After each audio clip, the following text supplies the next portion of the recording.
Un zeste d'info, loisirs.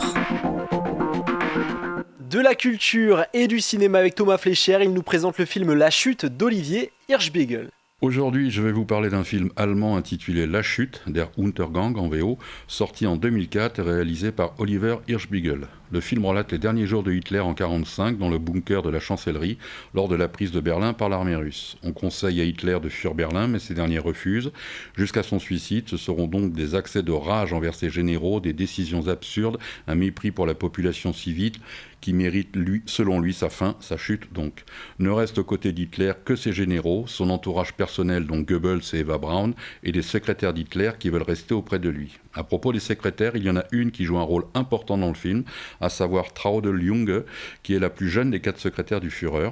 Elle témoigne au début et à la fin du film. Elle a été embauchée en 1943, et c'est d'ailleurs elle qui tapera son testament. Elle s'enfuira du bunker après le suicide d'Hitler.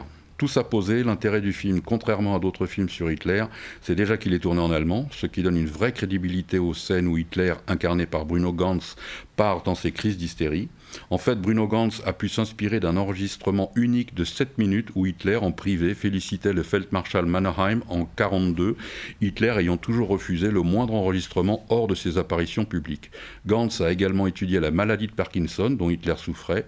Il a également étudié la façon particulière de parler d'Hitler avec son accent autrichien auprès d'un jeune acteur originaire de la région de Braunau am Inn, ville natale d'Hitler. Aux côtés de Ganz, on a Alexandra Maria Lara, qui joue la secrétaire, Heino Fersch, qui interprète Albert Speer, ou encore Thomas Kretschmann, Michael Mendel, avec cette particularité que beaucoup de comédiens-comédiennes ressemblent, même s'il y a bien sûr le maquillage, aux vrais personnages qu'ils incarnent. Pour l'anecdote, si on voit plusieurs morts violentes dans le film, on ne voit pas celle d'Hitler et d'Eva Braun, puisque le parti pris du film est de se baser sur des témoignages de personnes présentes dans le bunker, or personne n'a assisté à la mort d'Hitler et de sa femme. Une grande partie des extérieurs a été tournée à Saint-Pétersbourg.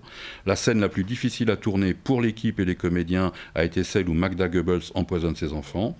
En parlant de poison justement, comme la majorité des capsules étaient fabriquées dans les camps, les Allemands qui se sont suicidés à cette époque non seulement avalaient le poison, mais utilisaient une arme pour être bien sûrs de réussir leur coup.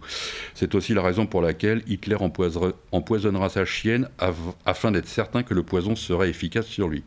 Plus légèrement, les scènes de rage du Führer ont donné lieu à des détournements sur le net où des parodies évoquent la colère d'Hitler à propos de la décevante bande-annonce d'Avatar ou du retard de la sortie de Harry Potter et le Prince de Sang Mêlé. Vous pouvez retrouver cette rubrique en podcast audio et vidéo sur notre chaîne YouTube Radio Sensation, ainsi que notre site internet et notre application. Un zeste d'info sur Sensation.